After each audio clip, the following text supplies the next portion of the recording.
tal como lo habíamos anunciado, y vamos a estar analizando la propuesta que presentó la oposición al gobierno hoy para ir en ayuda de miles de chilenos, sobre todo con este bono que beneficiaría, según lo que han explicado, al 100% de las personas que están inscritas en el Registro Social de Hogares. ¿Cómo estás, Marco? Buenas tardes. Buenas tardes, muy bien, Julia, gracias. Marco, ¿qué te pareció la propuesta? ¿Tuviste oportunidad de leerla, esta propuesta que entregó esta mañana la oposición al gobierno? Sí, creo que al menos recoge dos de los principios que planteamos la semana pasada en este mismo programa. Uno es el principio de la universalidad, o al menos comenzar a acercarse a una política no focalizada, porque no conocemos cuáles son exactamente los hogares que no lo necesitan y porque antes de la pandemia veíamos que gran parte de los hogares tenían problemas importantes para llegar a fin de mes. Y el principio más importante de todo, la suficiencia. No basta con que aparezca un monto arbitrario, sino que ese monto tiene que estar vinculado con el gasto real de los hogares. Y ahí, desde mi punto de vista, creo que la propuesta de parte de la oposición, los mínimos comunes, se queda corta. Y no corta porque uno siempre quiere más, sino porque no se ajusta a los gastos reales de los hogares en Chile. Ahí está en pantalla. ¿Por qué no se ajusta a los gastos reales de los chilenos esta propuesta que hace la oposición, Marco? A ver, ¿cierto? La propuesta de la oposición, Eduardo la estaba explicando en detalle, ¿cierto? Para repetirla, básicamente significa lo siguiente: para los hogares unipersonales de una persona habría un aporte mensual de casi 230.000 pesos. ¿Cómo se llega a este monto? Lo vamos inmediatamente a mostrar a partir de una tabla comparativa, donde veamos todo lo que está sobre la mesa. ¿Qué propone el gobierno? ¿Qué propone la oposición? ¿Qué ha propuesto la Fundación Sol, por ejemplo? Entonces, aquí justamente está la tabla comparativa y tenemos los tres elementos. ¿Qué nos ofrece el gobierno hasta la fecha? El gobierno ofrece el ingreso familiar de emergencia, que sabemos que tiene dos grandes problemas: su focalización excesiva y su falta de suficiencia. El gobierno establece un monto arbitrario. El monto que establece no está conectado con ningún parámetro efectivo, línea de la pobreza, salario mínimo, gasto real de los hogares, sino que es 100.000 pesos por persona. Un hogar de una persona, 100 lucas. Hogar de dos personas, 200.000 pesos. Hogar de 4, 400, y después comienza a bajar. Sí. Hasta 10 personas llegamos a 759.000 pesos, vale decir un gasto por persona de cerca de 76.000 pesos. Ya. ¿No? ¿Cuál es la propuesta que acabamos de conocer de parte de sectores de la oposición, los llamados mínimos comunes? Es que debe haber un criterio de suficiencia, no pueden existir montos arbitrarios, hacia el tuntún, 100 lucas. Y se establece que ese criterio sería la línea de la pobreza más un 30%. Ya. Porque se sostiene que la línea de la pobreza, tal como mencionamos la semana pasada, solo es un criterio de sobrevivencia, claro, no de suficiencia. Parece bien que por primera vez en tantas décadas se haga este punto político y no sigamos hablando de los mínimos en el suelo, ¿no? Y creamos que los hogares con la línea de la pobreza ya nos olvidamos de ellos y están viviendo súper bien. Claro. Pero, profesor, ¿Sí? ¿el 30% no resulta arbitrario también? ¿Por qué no un 40%? ¿Por qué no un 50%? ¿Por qué no superamos la línea de pobreza como corresponde realmente? Exactamente, por eso es que nosotros no estamos de acuerdo con este criterio de suficiencia. Primero, nos parece que la línea de la pobreza es el desde y hay que agregarle algo más, pero ellos agregan un porcentaje general. ¿Por qué? Y se dice en el documento que se agrega ese porcentaje general porque hay otros gastos importantes de deuda de los hogares, porque ha subido el costo de la vida, pero la línea de la pobreza también se va reajustando por IPC cada mes. Por tanto, nos parece que, según nuestra hipótesis, dado que las dos candidatas presidenciales del sector, Jimena Rincón y Paula Narváez, habían anunciado hace un tiempo que debía aplicarse una renta básica de 600.000 pesos por un hogar de 4, justo llegamos a casi 600.000 pesos por un hogar de 4. Entonces ese 30% podría a lo mejor estar calculado para que no quedara desalineada con la propuesta de dos candidatas presidenciales del sector. Perfecto. ¿A qué apunta la Fundación Sol y cómo se llega a ese número que ustedes proponen? A ver, nosotros, tal como lo hemos explicado en este mismo programa, nosotros consideramos que no pueden aparecer valores arbitrarios, porque aquí la arbitrariedad es este monto de 100 lucas y aquí hay un valor que es más objetivo, línea de la pobreza, pero el 30% es arbitrario. Claro. ¿Por qué no 44, 18, etcétera? Claro. Nosotros lo que miramos son el gasto efectivo de los hogares en Chile. Mirando la encuesta de presupuestos familiares, llegamos a la conclusión que, por ejemplo, un hogar de una persona, la mitad de los hogares, el gasto mediano, justo el que está en la mitad de la distribución, es de 511.000, 512.000 pesos. Eso es mirando los datos de la encuesta de presupuestos familiares al día de hoy. Ya. Para un hogar de dos personas, 767.000 pesos, y así, por ejemplo, hogar de 4, 1.124.000. Y nosotros decimos que un criterio de suficiencia adecuada para el periodo es establecer un monto que sea equivalente al 70% de este gasto mediano. ¿Por qué el 70%? Y esto no es arbitrario. Porque los gastos de transporte, los gastos de recreación y cultura, los gastos de restaurantes y hoteles, que deberían disminuir ostensiblemente en una cuarentena, ahora sí esperamos efectiva, representan cerca de un 30% del presupuesto familiar. Por eso consideramos que un 70% del gasto mediano podría ser una medida mucho más objetiva. Representaría el gasto necesario del hogar. Exactamente. Y este es el gasto necesario para nosotros mínimo, porque incluso la encuesta de presupuestos familiares no considera el pago de la deuda, la cuota mensual. Toda la razón. Entonces ahí incluso uno podría decir que nos quedamos un poco bajo, pero esto es costoso. Por eso que Marco, en los canales de financiamiento de estas políticas, ¿coincide oposición y la Fundación Sol al menos? O sea, tú el otro día nos explicabas que había margen para endeudarse todavía, que había que hacer algo con las exenciones tributarias, que había que hacer algo con el tema del cobre, que había que hacer algo respecto del impuesto a los superricos. ¿Es más o menos lo mismo que propone la oposición? Pasemos a explicar el tema del financiamiento. Solo un punto antes de cerrar. En un hogar de 4 personas, para que veamos las diferencias. Actualmente el gobierno está entregando beneficios de 400.000 pesos. Los mínimos comunes de parte de la oposición nos lleva a casi 605.000 pesos. Claro. Y la propuesta de la Fundación son 790.000 pesos. Esas son las diferencias. Probablemente en unas horas más vamos a conocer ahora la propuesta de los partidos de Chile Vamos, que yo creo que se va a ubicar entre medio del gobierno y la propuesta de la oposición. Claro. ¿Cómo se financia esta propuesta y cuánto cuesta? Lo primero, aquí en este cuadro aparece el costo mensual de cada propuesta, que es importante ponerla sobre la mesa. También aparece el aporte promedio, dado que hay muchos hogares de 1 y 2 personas inscritos en el registro social. Aquí, con lo que entrega el gobierno hasta el momento, el aporte promedio por hogar es 215.000 pesos, la propuesta de los mínimos comunes 382.000 y la Fundación Sol 537. El costo mensual actual para el gobierno es de 2.108 millones de dólares por mes. Pero eso considera los 6.960.000 hogares que están inscritos actualmente en el registro. Pero la pregunta es la siguiente, tanto para los mínimos comunes de la oposición como para el gobierno. ¿Qué pasa si nos movemos a un escenario más parecido por este lado, ¿no? Con beneficio más suficiente? Eso va a estimular que muchos más hogares se inscriban en el registro social. Eso ya pasó el año pasado, se inscribieron más de 1 millón de hogares en el registro social. Y por tanto, dado que tanto el gobierno como la oposición dicen que ahora no va a haber requisito para optar al beneficio, todos los hogares, todos, el 100% de los hogares que están en el registro van a poder optar a este beneficio.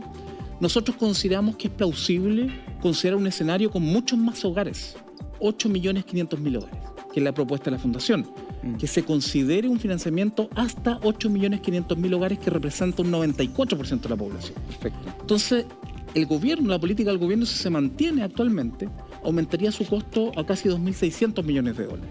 La propuesta de la oposición mensualmente, con los hogares inscritos actualmente, es 3.745 millones de dólares.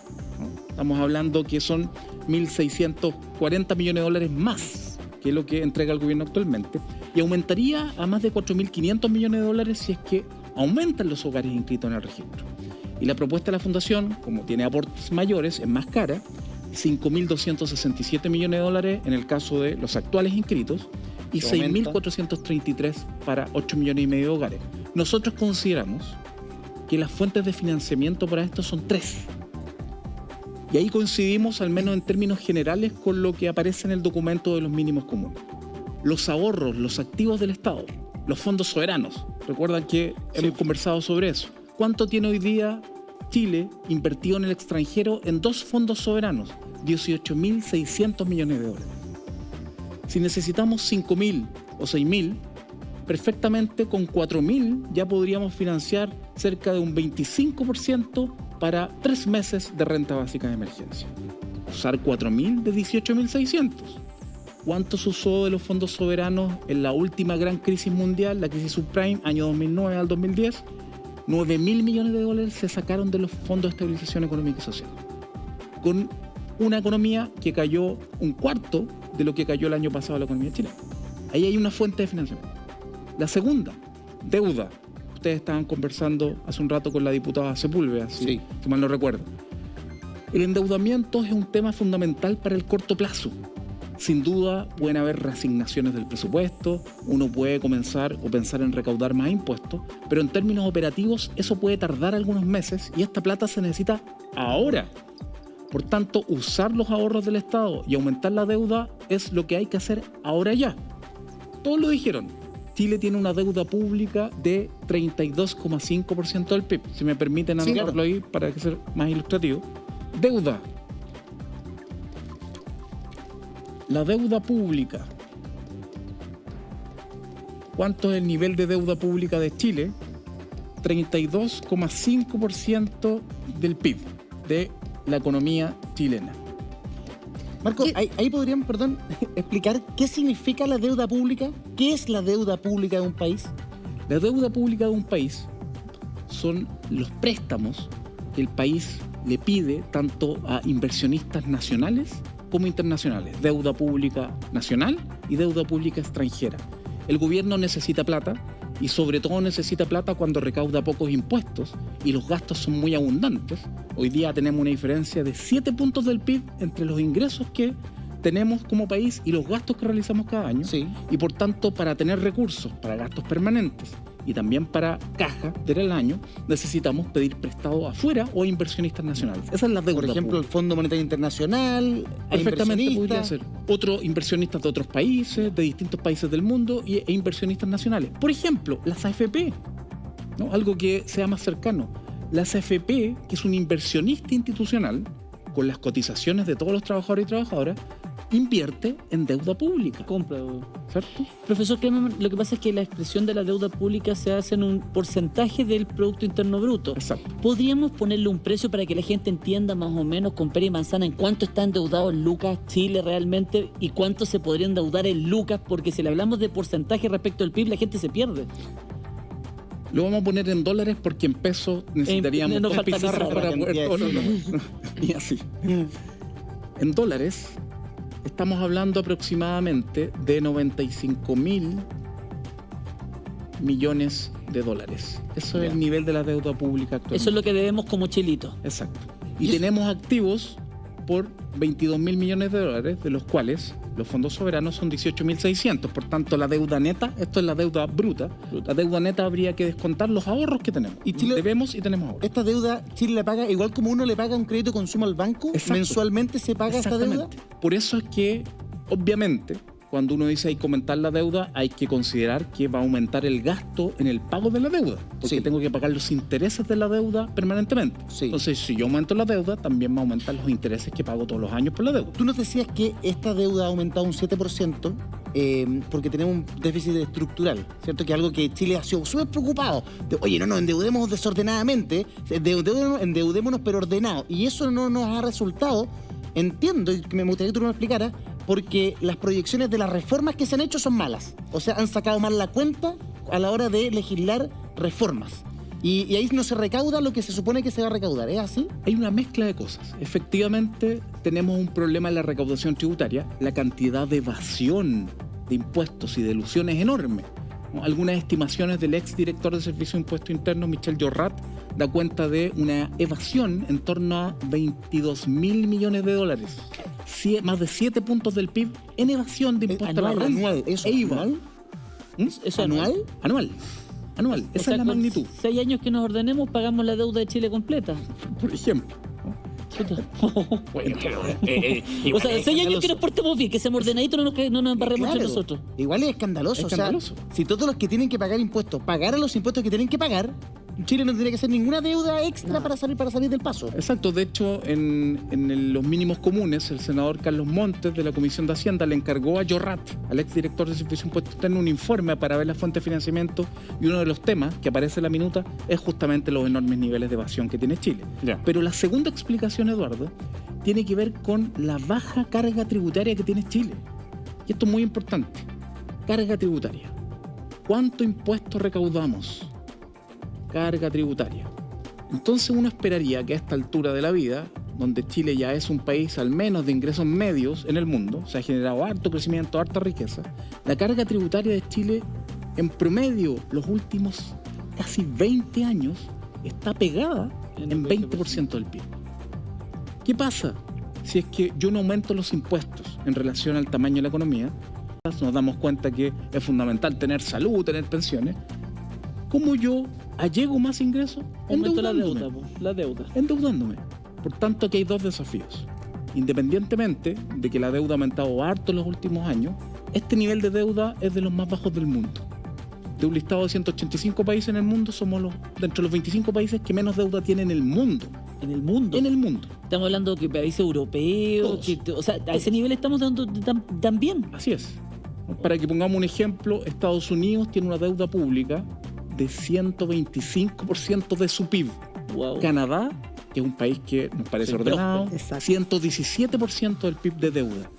¿Cuánto aumentaron la deuda estos países el año pasado para enfrentar, por ejemplo, la pandemia? Canadá aumentó 31 puntos la deuda. Tenía, por ejemplo, 86% de deuda pública y pasó en un año a 117. ¿Qué pasó con Chile? Aumentó en un poquito más de 4 puntos su deuda el año pasado. Por tanto, eso permite concluir que no se colocó todo el esfuerzo para ayudar a los hogares que han estado en problemas. Es muy poco el aumento de deuda. Por eso que el expresidente del Banco Central, Roberto Salles, hace un año atrás, cuando estaba empezando la pandemia, dijo: Chile tiene la posibilidad de duplicar su deuda pública. De más. Y no tendríamos problemas por el bajo costo de endeudarse. La propuesta de la Fundación obviamente no nos lleva a duplicar la deuda pública, sino aumentar, por ejemplo, en 3 puntos porcentuales la deuda pública. Con 3 puntos porcentuales vamos a recaudar casi 10.000 millones de dólares y llevamos la deuda a 35, 36% del PIB, no 40% como decían anteriormente los diputados. Llevando a 36% la deuda, podemos llegar a 10.000 millones de dólares y podemos financiar casi 2 meses de renta básica. Ahora, Solo con la deuda. dentro de las cosas que llamó la atención de la que presentó la oposición está también el tema de que parte de los fondos para ir en ayuda de las familias con este bono universal vinieran de las Fuerzas Armadas. ¿Se puede hacer? A ver, esto obedece ¿Es factible? Podría ser, esto obedece al principio de la reasignación presupuestaria, de que algunos ítems presupuestarios, que pueden ser la Fuerza Armada u otros, que no se gasten o que no sean necesarios en el periodo como lo que estamos viviendo, se usen o tengan otros usos. Pero la pregunta es, si el presupuesto de la Fuerza Armada son 1.300, decía el diputado anteriormente, 1.400 2.300 millones. Claro, eso no va a permitir, porque no podemos gastar todo, ¿no? Si gastáramos, no sé, un 20% de eso va a financiar 5 días, 6 días de renta básica de emergencia. O sea, no es un buen lugar donde echar mano realmente. Claro, a mí me parece que es una medida más bien política para generar adeptos, pero en términos de un financiamiento más estructural, sin duda hay que hacer todas las discusiones, pero el tema central es ahorros, activo público y deuda para el corto plazo. Y para el mediano plazo, para compensar la disminución de nuestros activos y el aumento de deuda, para que volvamos a un equilibrio fiscal, tiene que haber una reforma tributaria profunda. Y todos los temas están abiertos. Impuestos a los superricos, royalty minero, eliminación de privilegios tributarios o exenciones, como la famosa ganancia de capital, donde si yo, por ejemplo, tengo 100 millones de pesos, voy a comprar acciones y en un mes las vendo después en 120 millones de pesos, me gané 20 millones de pesos en un mes porque tenía harta plata y puedo aprovechar esa información. Por eso actualmente pago impuesto cero. Y eso fue, esa exención se aplicó en el gobierno del presidente Lagos. Marco, hay varias cosas que quiero conversar contigo. Quiero que nos expliques bien el tema del presupuesto de las Fuerzas Armadas, si es significativo o no realmente o tiene que ver con un símbolo, con una señal que se envía a la ciudadanía. También te quiero preguntar qué pasa si estas ayudas llegan y llega mucho dinero al mercado. ¿Qué pasa con los precios? ¿Cómo hacemos que la gente ese dinero finalmente le cunda, le sirva y no se devalúe tanto?